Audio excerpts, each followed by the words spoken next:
Hey there, Lauren here from fourthlocation.com. Gonna talk about the newest OTA with Scott. First up, Victoria Hand and Quinjet both taking a hit just to their power. Victoria goes 2-3 to 2-2. Quinjet goes 1-2 to 1-1. They cited it as something that's had a strong place in the metagame for months. Yeah, it has been strong basically since it released. It's also gone through multiple iterations and been like a pretty different 12 cards and still stayed really strong. I was intrigued by how in the patch notes they specifically called out Quinjet as one of the top two strongest cards in the deck. I would have not guessed that. I mean, maybe there's going to be some super high top MMR players saying, Scott, you're crazy. The only playable Victoria Hand deck right now relies on Quinjet or something, but I would have guessed Hood or something like that would have been the I wonder if more it's because powerful it has card. a unique role, right? Like something like Frigga or Bastion or even Hood, they all are they're all making more of hmm good thing. And Quinjet kind of has a unique role in that deck. Like you're not running Sarah. Um, Do you feel like the nerfs are warranted? Victoria makes sense to me. Quinjet, I agree. I'm a little surprised by.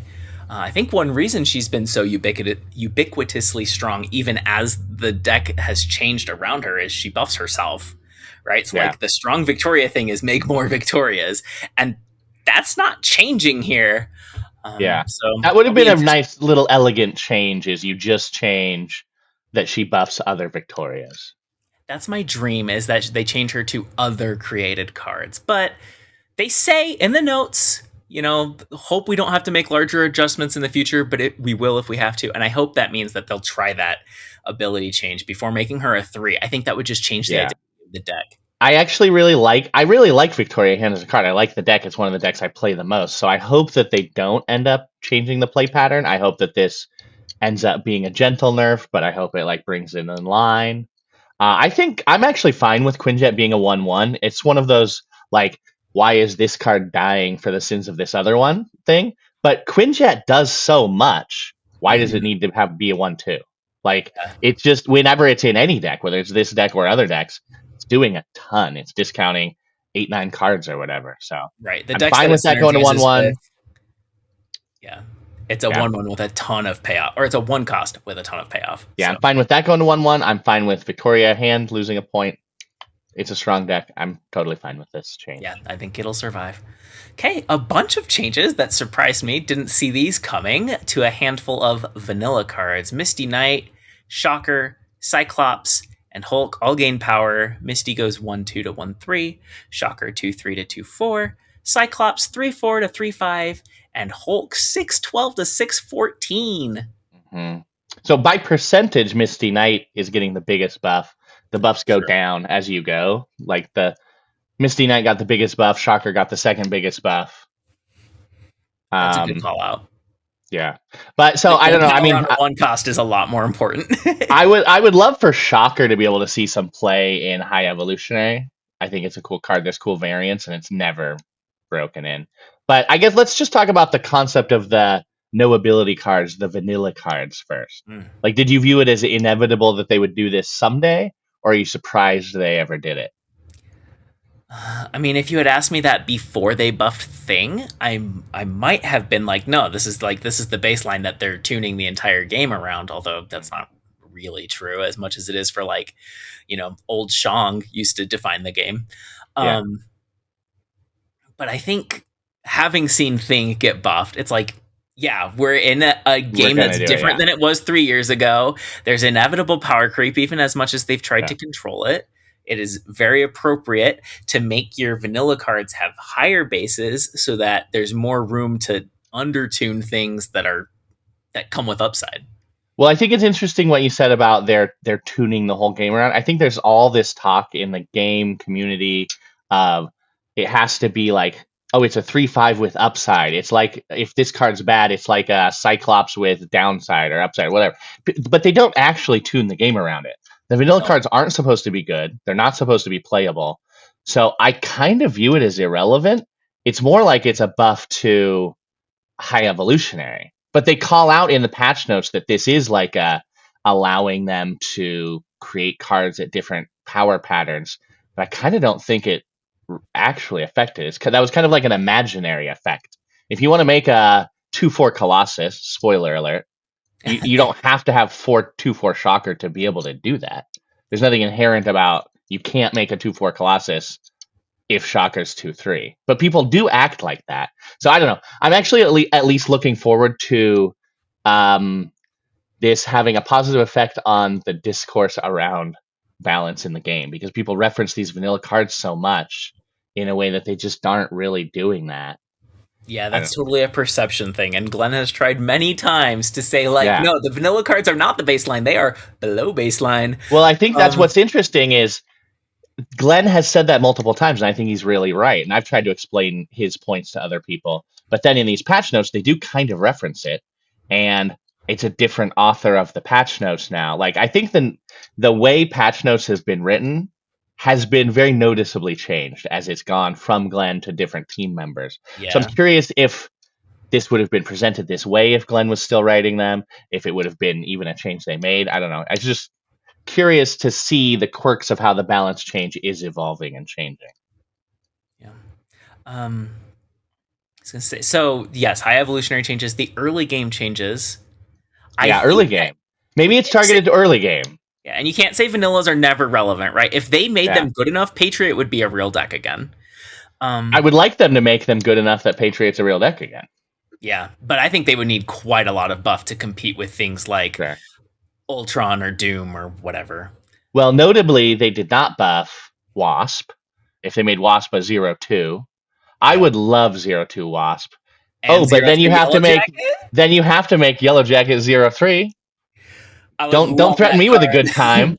I would use that card a lot. I already played. I would use both. Everybody else. I would use both of those cards a lot.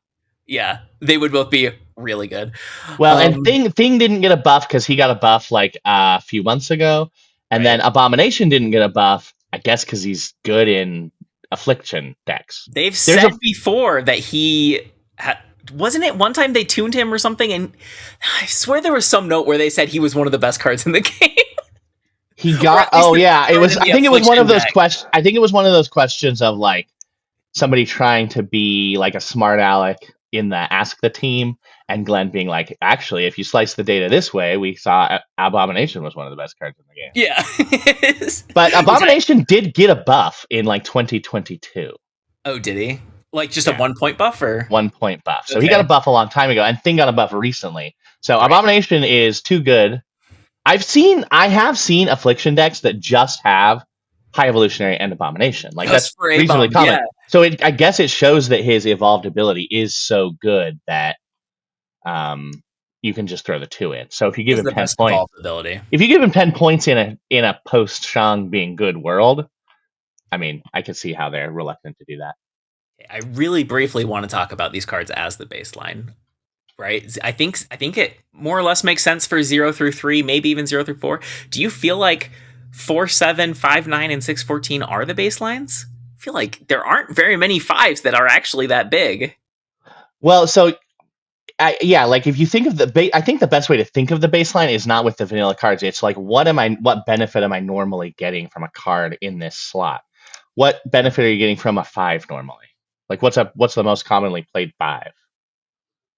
Right. I mean, you have stuff like Sarah and Jane Foster that are like deck enablers. Yeah. And then honestly, 5 cost is, I think, one of the worst slots in the game. Like I've always been intrigued by the quirks of how the curve works in Marvel Snap. It's like 2s are great, 4s are great, 6s are awful, 1s are awful. Like, and it's not even about their relatives' powers. It's like the undiscovered things about they made this game with 12 cards, 1 energy per turn, and it just magnifies. Like if you can play 2 of something on the final turn, it's just way better because you have to affect wide instead of tall. You have to affect multiple lanes. Totally. So a 6 to be playable has to affect like all lanes. It has to be like Hela or Magneto or Doctor Doom or something even more powerful than that.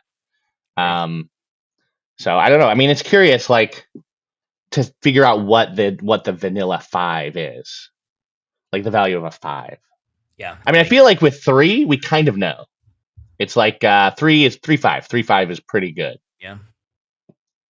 The lower cards have interesting things where it's like ones have Black Swan, that's not a super big thing. Twos have Sarah, that discounts them by 50%.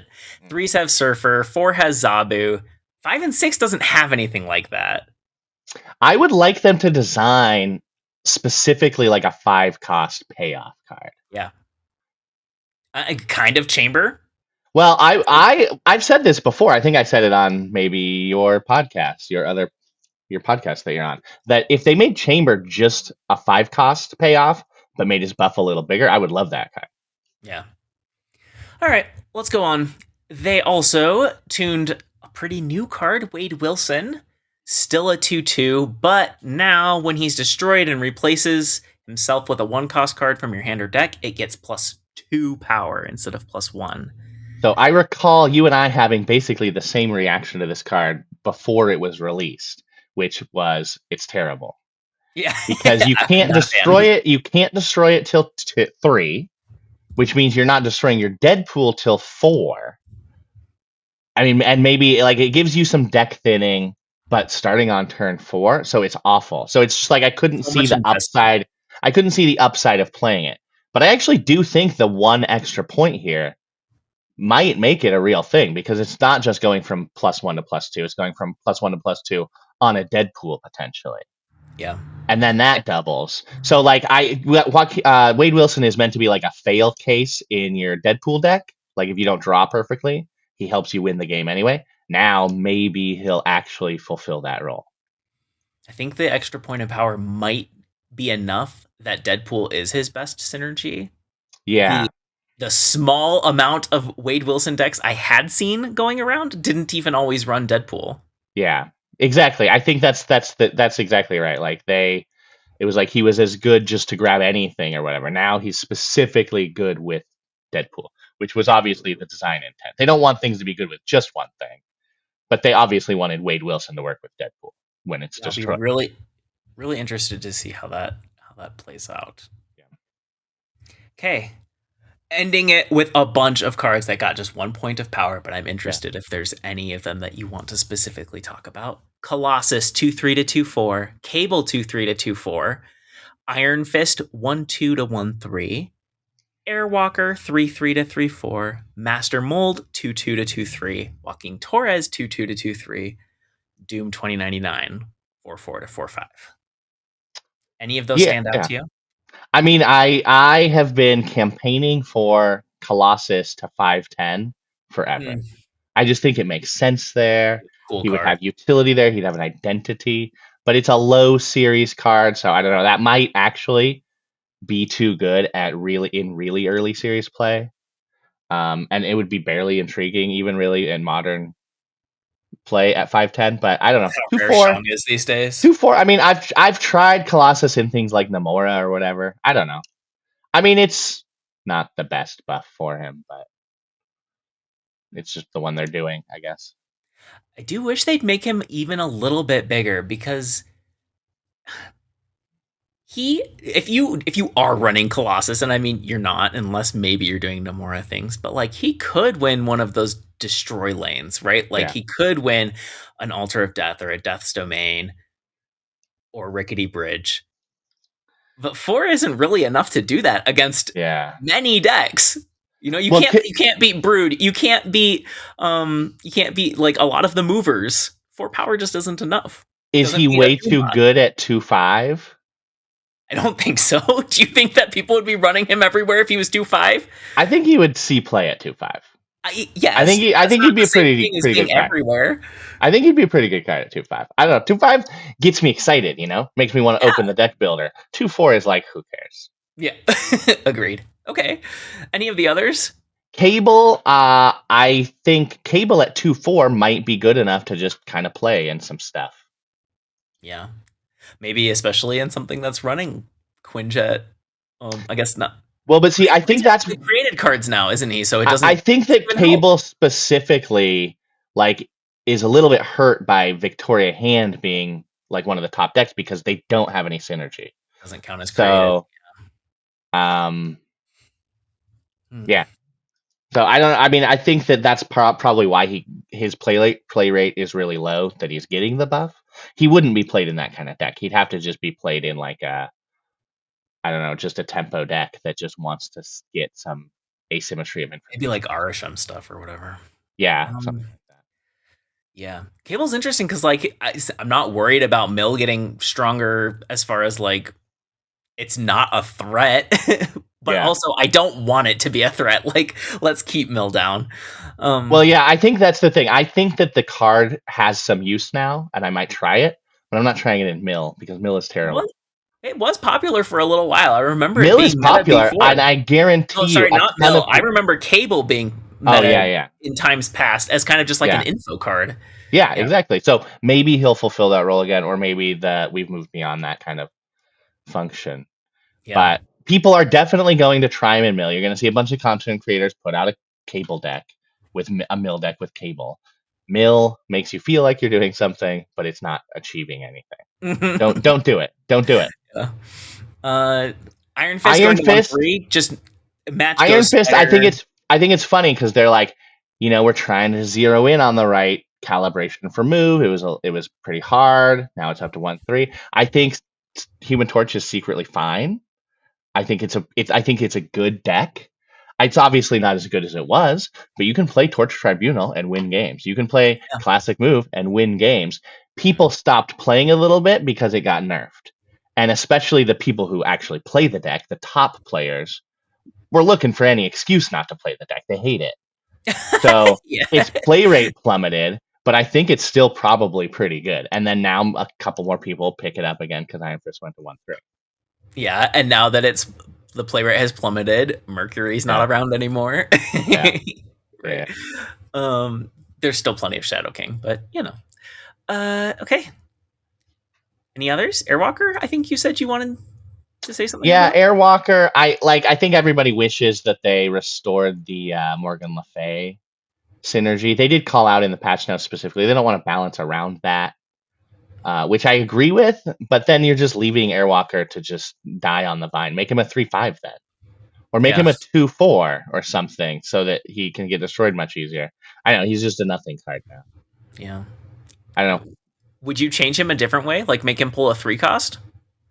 I mean, I think if you're gonna have it make him pull a different card, you'd really have to sit and look at what the synergies are. I'd have to have like a list of cards. I do think if you lower his cost though, he might be pretty intriguing because then he's much easier to destroy. I like that a lot. Because then you could like kind of ramp into a 4, right? You do a 2 and then you Exactly. destroy it on 3. Exactly. That's a lot Much more more interesting of a interesting. card. Yeah. Yeah. You're on to something. But like Master Mold, I think it's nice that he has as much power as a Sentinel now. Joaquin Torres, he gets an extra point, is nice. I can't exactly imagine precisely what I'm going to try him in when the OTA hits, bounce or something. There's the really cool like zombie skills werewolf deck that runs Joaquin Yeah, and Prowler. Like there's that's the lots of one. good hits. That's the one to do. Yeah, for sure. Yep. Doom 2099. So Doom 2099 is because of the future card coming out, The Moondragon. Moondragon, Yeah. that asks you to Until play one February. card per Like they're turn. buffing ahead of time, really. But I do kind of think that's how they do things. They like kind of get things prepped for when they're gonna take off or whatever. It can be a little more subtle that way. Yeah, exactly. People aren't as conspiratorial about it. Yeah. Anything else in here that you, I don't know, want to talk about or tell a joke about or make fun of or? I have mixed feelings about Doom 2099. I did not like it when it was the meta deck. I thought it was a little too strong, but they hit it a lot. Well, yeah, they definitely like really put it in the like into the ground. They were like, it was like every OTA, they're like, still going. It's funny because there have been powerful decks before, but something about Doom 2099, they were like, we cannot have this. Yeah. I don't know. Maybe it's because you're only playing one card a turn, but they designed the card. They made the card. It was a little silly, but so different from all the other cards, they couldn't balance it right. I don't know. It was also immediately obvious in data mines that it was going to be ridiculous, and it still came out in that state. So yeah, I do think it's interesting. It's an end of turn card. And we have since they finished tuning it, they Yeah. had Invisible Woman First Steps come out. I've seen that played, but hardly ever. I did see Like- some people experimenting with it, and I think there is something to that combination. It just wasn't like sometimes a deck is not necessarily bad, it's just it can't win in whatever meta it's in.